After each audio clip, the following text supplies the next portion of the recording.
Hi, my name is Nick. This is actually a question for Akusta.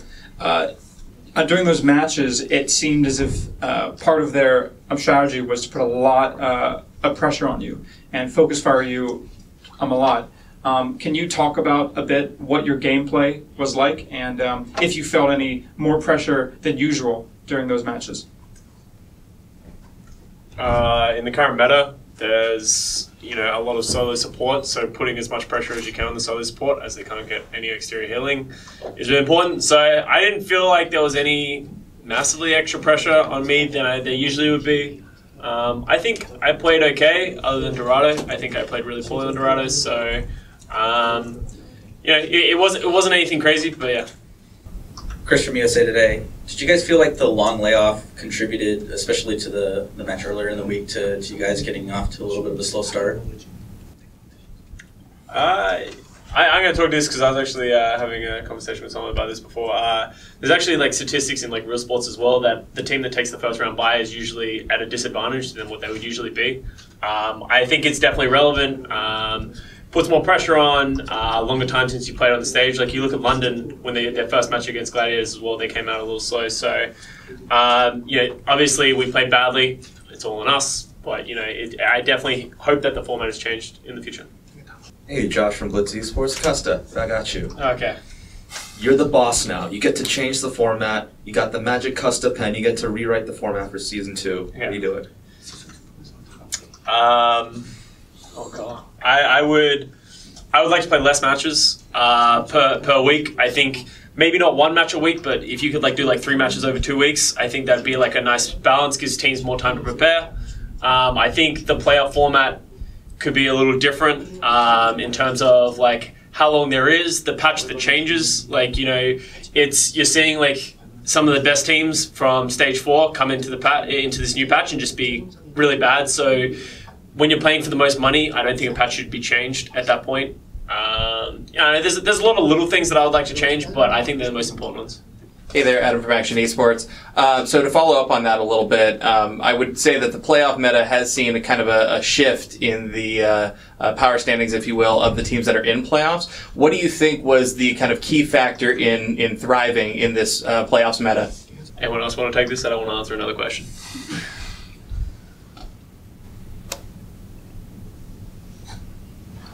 지금 제가 생각하기에는 딜러 메타인 것 같고요. 그리고 이제 서브 딜러 쪽에서 여러 가지 영웅들을 잘 다뤄야 되는 것 같고, 이게 왜냐면 그거를 이제 저희가 되게 굉장히 잘했는데 너무 잘했던 게 악영향이었던 것 같아요, 저희 팀한테. Moon says right now the playoff meta is, as many people might say, it's a very DPS-centric meta, which means that the DPS roles are very important. That also means that our flex supports also need to be as flexible as possible, even dipping into roles outside of just purely support. Moon personally feels like something that really affected us negatively going into the playoffs was perhaps, in a sense, being too successful on those things, leading to some, a bad mojo going into the playoffs. Yeah, can you possibly elaborate on what type of bad mojo you really meant? Is it more of a gut feeling thing, or is it more about team morale? How does that? 뭘 해도 스크림 할 때는 다 이겼고요. 뉴욕, 런던, 필라델피아 등등등 해서 거의 지질 않았으니까 이제 전략적으로나 수정할 거나 이제 이런 것들이 좀 필요했었을 것 같은데 너무 잘 먹혔던 거죠. 그러니까 이제 모르겠어요. 자신감이라기보다는 자만심? 그러니까 좀 표현하기 좀 힘든데 여러 가지 복합적인 것들로 인해서 좀 문제가 있었던 것 같아요. 그리고 또 경기 감각도 많이 떨어져 있었던 것 같고, 상대 런던 같은 경우는 벌써 9경기나 치르고 모든 걸 다 대비하고 나온 상태였고, 저희는 그게 안 됐던 상태였다 보니까 아무래도 좀 심적으로 많이 힘들었던 것 같아요. 그래서 준비한 것도 아무것도 안 됐고, 또 그리고 컨디션 관리도 좀 안 됐고.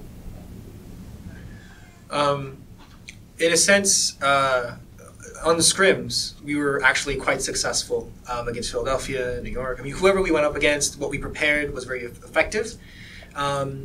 in retrospect, obviously there could have been some adjustments made, some strategic differences, some minor points that we could have made better. But because of how successful we were, Moon feels like we didn't spend enough time on reflecting and getting better and shoring up on possible weaknesses that showed up. He also feels like London is coming off of 9 games. Win or loss, they played a total of 9 games on stage, which meant that they were chomping at the bit, they were prepared, they already had that stage experience. They looked very well prepared against us in terms of strategy and what the players were supposed to do. So in a sense, being successful was kind of like a double-edged sword, because it kind of took us away from some of the small changes that we could have and in retrospect should have made, but didn't. So London came into the playoffs as underdogs, 5th seeds, but after beating the Gladiators, what were your feelings about their team strength, and would you still consider them underdogs, or do you think they would have to be considered frontrunners at this point? I'd say, I mean, it depends on what happens tomorrow. Obviously, it was Philly and New York, but I'd say I think Philly is the strongest team coming into it. I feel like London is definitely strong, but I think we just played like poorly these last 2 series. We didn't expect them to play that well, and it took a lot for us to get into our matches. So I think they're definitely. They might be stronger than New York, but I don't think anybody's stronger than Philly, in all honesty. Just thing on like London, I think they it's not a bad meta for them. Like, you know, a lot of people say, you know, they're in a very big stage 4 slump. You know, I don't really think that was their meta. I think this meta where, you know, it's very DPS oriented. They have 2 very flexible, solid DPS players. They have the Dosen who can flex, which is a very important thing of this meta. So I think they've found a very successful meta, and they've like played the new meta really well. But I agree with Indy. I think Philly will edge out at London in the finals. So it's a disappointing end to the season, but it's one that had a lot of high points too for it, including, you know, stage 4 championships and finishing 2nd overall. So what for you guys was the best moment that sort of stands out? For me personally, it's just stage 4 finals. You know, there was a lot of validation and a lot of hard work that finally paid off. So. 실제로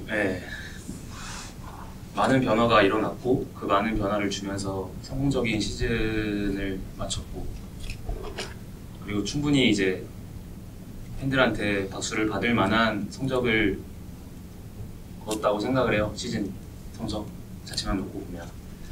그렇기 때문에 오늘은 오늘이고, 시즌 성적을 잘 거둔 건 시즌 성적을 잘 거둔 거니까 팬들한테 죄송하긴 하지만 다음에 더 열심히 준비해서 더 많은 보강이랑 이제 뭐 여러 가지 등등등 잘 코치들이랑 얘기 잘 해서 준비해가지고 좋은 모습으로 시즌2 때 찾아뵙겠습니다. Moon feels like obviously there have been a lot of changes over the season for the LA Valiant. Despite those changes, we've had a very successful season overall. Stage 4 being the very peak, and you know, it's obviously disappointing for today, but the way Moon wants to view it is more, we lost today, that's separate from what we've accomplished and what we've achieved over the season, because Moon feels like at the end of the day, the team as a whole accomplished so much that they honestly deserve the congratulations and the kudos of the crowd, who everyone watches, when anyone follows Overwatch League. And although he's very sorry towards the LA Valiant fans for not being able to pull out a victory today, he promises that going into next season, there's going to be a lot of focus on how we can have the best possible Season 2 going in, with all the necessary preparations, with deep conversations with players, coaching staff, and to come at the end of the beginning of Stage 2 even stronger than we were before. Thank you very much for joining us. Congratulations. Thank you.